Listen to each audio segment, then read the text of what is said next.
अस्सलाम वालेकुम स्टूडेंट्स, उम्मीद है कि आप खैरियत से होंगे। अल्लाह ताला आपको खैरियत से रखे।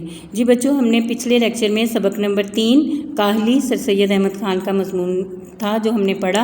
आज हम उसका खुलासा करेंगे। ये देखिए, मैंने पहले भी ये समझाया था आपको कि आपने खुलासा शुरू करने से पहले जो चीज़ें नोट करनी है वो ये देखिए, जिस तरह मैंने इस पर खुलासे पर नोट कर ली हैं, इसी तरह आप भी नोट कर लें अपने खुलासे पर।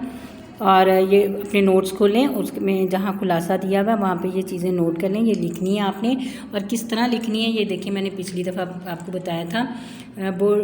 उसमें क्वेश्चन पेपर में ये सवाल नंबर 5 आता है, इसलिए इस तरह करके खुलासा कर रहे हैं आप। सबक का नाम तो यहाँ पर ये मिर्ज़ा गालिब की अदातो ख़साइल था, लेकिन अब सबक का नाम काहली है।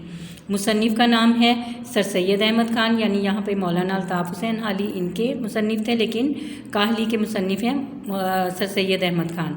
और सिनफ़े अदब क्या है, यहाँ पे ये सवानह निगारी था, यानी खाका निगारी भी जिसको कहते हैं, लेकिन यहाँ पर जो है वो सिनफ़े अदब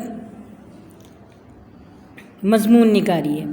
ठीक है बच्चों, इसके बाद फिर आपने ये खुलासा करना शुरू करना है। तो मैं इसकी रीडिंग कर रही हूँ ताकि उसमें कोई मिस्टेक हो या कोई वजाहत तलब चीज़ हो तो मैं वजाहत कर दूँ। दर्ज वाला मज़मून, आपने ये दर्ज वाला नहीं लिखना, क्योंकि बच्चों यहाँ पर ये कहा गया है, ये आपने दर्ज वाला नहीं लिखना। ठीक है,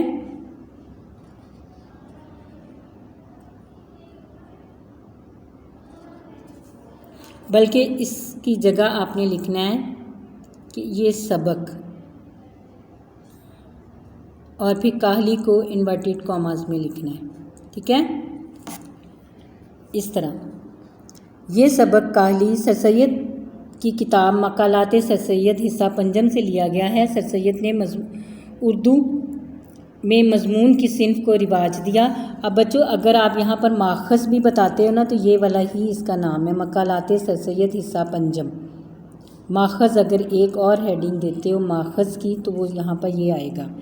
ठीक है, सर सैयद ने उर्दू में मज़मून की सिन्फ को रिवाज दिया। आपका अंदाज़े बयान सादा, सहल, बेसाख्ता, तसन्नो से पाक है। आपके मज़ामीन का बुनियादी मकसद मुसलमानों की तरबियत, इस्लाह और रहनुमाई था। इस मज़मून में सर सैयद ने 2 तरह की काहली का तकाबुल किया है। ये आपने नेक्स्ट लाइन से लिखना है। इस मज़मून या अब आपने नेक्स्ट लाइन से लिखना है, और जब नेक्स्ट लाइन आपने स्टार्ट करनी है तो ये इतनी लाइन खाली छोड़ के यहाँ से स्टार्ट करनी है। ठीक है बच्चों, यानी एक नया पैराग्राफ बन जाएगा। इस मज़मून में सर सैयद ने 2 तरह की काहली का तकाबुल किया है। एक वो जो हाथ पाँव से मेहनत ना करने का नाम है, और दूसरी काहली वो है जिसमें इंसान के दिली कुआ बेकारी में पड़ जाते हैं। सर सैयद दूसरी काहली को ज़्यादा मोहलिक और ख़तरनाक करार देते हैं। इसके बाद नेक्स्ट लाइन से नेक्स्ट पैराग्राफ है। अब ये देखिए, इन्होंने यहीं से शुरू कर दिया, लेकिन आपने इतनी लाइन खाली छोड़ के यहाँ से नया पैराग्राफ शुरू करना है। काहली एक ऐसा लफ्ज़ है जिसके मानी समझने में लोग गलती करते हैं। लोग काम काज ना करने को काहली कहते हैं, लेकिन ये ख्याल नहीं करते कि दिली कुआ को बेकार छोड़ देना सबसे बड़ी काहली है। रोटी कमा के खाने के लिए हाथ पांव की मेहनत ज़रूरी है। मेहनत मजदूरी करने वाले लोग बहुत कम काहिल होते हैं। मेहनत करना इनकी तबीयत सानी हो जाती है, मगर जिन लोगों को मेहनत करने की ज़रूरत नहीं वो अपने दिली कुआ को बेकार छोड़कर हैवान बन जाते हैं। हकीकत यह है कि लोग पढ़ते हैं और पढ़ने में तरक्की भी करते हैं। ये अब अपने नई लाइन से शुरू करना है। हकीकत यह है कि लोग पढ़ते हैं और लोग पढ़ने में तरक्की भी करते हैं। ज़रूरतन अपनी अक्ल और तालीम को अपनी आर्जी ज़रूरतों को पूरा करने के लिए काम में लाते हैं, लेकिन दिली कुआ को बेकार छोड़ देते हैं। लिहाजा वो सख्त काहिल और वहशी हो जाते हैं। सिर्फ जिस्मानी बातों ही में मशगूल रहना हैवानी खसलत है। इसलिए अपने अंदरूनी कुआ को ज़िंदा रखने की कोशिश करते रहना चाहिए। एक ऐसा शख्स जिसकी आमदनी इसके अखराजात को मुनासिब है, लिहाजा वो अपने दिली कुआ को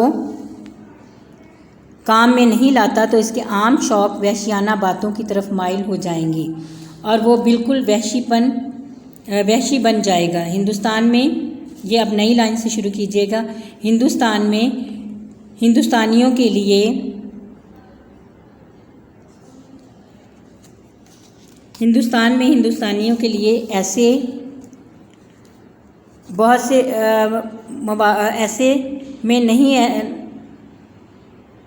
ऐसे मौके बहुत कम हैं जिनमें इनको कवाए अक्ली और कवाए दिली को काम में लाने का मौका मिले।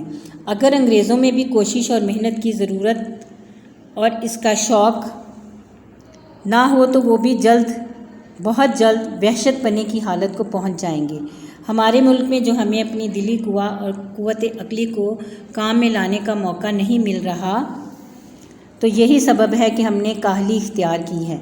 जब तक हमारी कौम से काहली यानी दिल की कुव्वत को बेकार रखना ना छूटेगा, उस वक्त तक हमको अपनी कौम की बेहतरी की कुछ तवक्को नहीं है।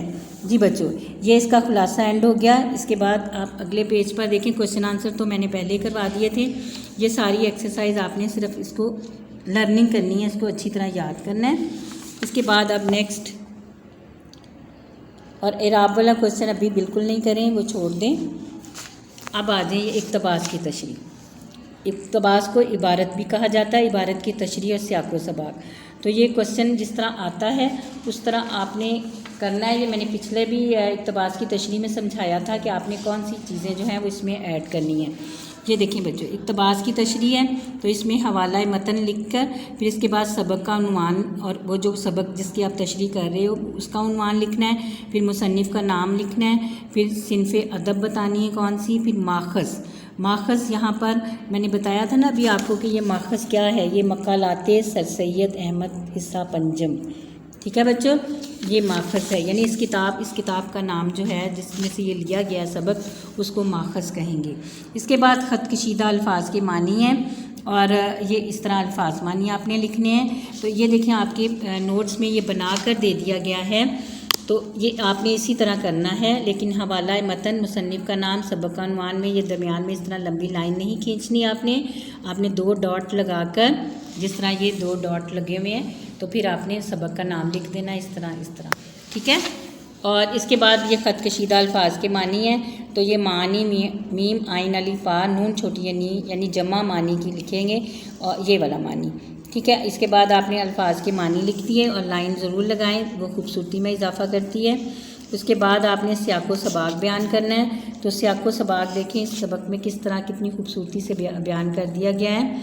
और इसके बाद आपने ये तशरीह करनी है, ठीक है। ज़ेर नज़र इबारत यानी ये तशरीह तलब इक़्तिबास मतलब यही है, ठीक है। ये आपने इसकी अच्छी तरह रीडिंग करनी है और फिर इसको कॉपी पर लाजमी करना है और ज़ुबानी करें।